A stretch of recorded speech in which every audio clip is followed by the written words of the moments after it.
In states like Alaska, public money is now flowing into religious school tuition. It's pushed by a movement that describes the separation of church and state as a complete fabrication, nowhere to be found in the Constitution. That claim is a reversal of a centuries-old history.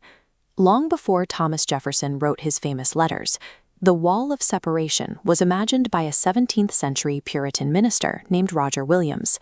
Williams' logic was theological. He demanded a wall to protect the garden of the church from being corrupted by the wilderness of the state. For him, separation wasn't a way to weaken religion, but a way to keep it pure.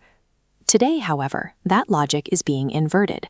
The metaphor Williams built to keep the state away is being cleared by a movement that seeks to use state power to enforce its vision. We can trace this change through America's competing mottos. For 170 years, the guide for national identity was E Pluribus Unum, out of many, one. Today, our official national motto is In God We Trust. This shift from a pluralist motto to a religious one follows a specific timeline. It maps where the wall of separation was modified and shows why it is collapsing now. Thomas Jefferson and James Madison translated Roger Williams' religious wall into federal law. They drafted the First Amendment to include two commands. The government could not establish a religion, and it could not stop you from practicing one. In 1802, Jefferson wrote to the Danbury Baptists, a minority group worried about state-sponsored religion. He told them the First Amendment built a wall of separation between church and state, giving the principle its enduring name. That wall was designed to serve the ideal of E Pluribus Unum. It created a pluralist state where no single church could hold legal authority over everyone else. In practice, the 19th century wall was heavily tilted. Public schools often acted as a Protestant establishment, requiring King James Bible readings that alienated Catholic and Jewish families. Even with that Protestant bias, the legal wall succeeded in its primary goal. It prevented any single denomination from gaining total statutory control over the Republic. During the Cold War, political and religious leaders recast American identity. They presented the global struggle against the Soviet Union as a spiritual battle, God-fearing America standing against godless communism. Evangelist Billy Graham worked with President Eisenhower to define faith as a tool of national defense, making public piety a central part of statecraft. This was the moment of engineering. In 1954, Congress added "Under God" to the Pledge of Allegiance.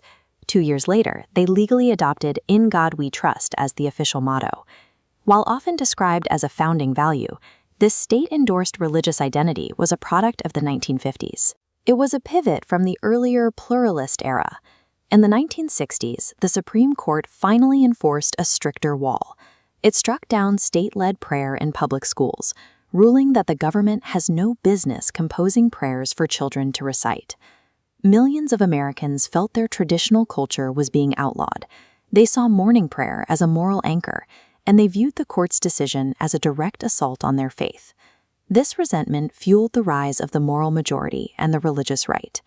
By the late 1970s, these groups had formed a political coalition dedicated to reclaiming what they saw as a Christian nation. That coalition spent the next 5 decades organizing. They treated the wall of separation not as a shield for religious freedom, but as a barrier to be dismantled. In the 2020s, the Supreme Court's legal philosophy shifted. The justices set aside the long-standing Lemon test, ruling that church-state issues should instead be decided by looking at history and tradition. This approach changed public funding. Historically, the court focused on forbidding aid to religion. Now, the question is reversed. The court focuses on forbidding the exclusion of religion.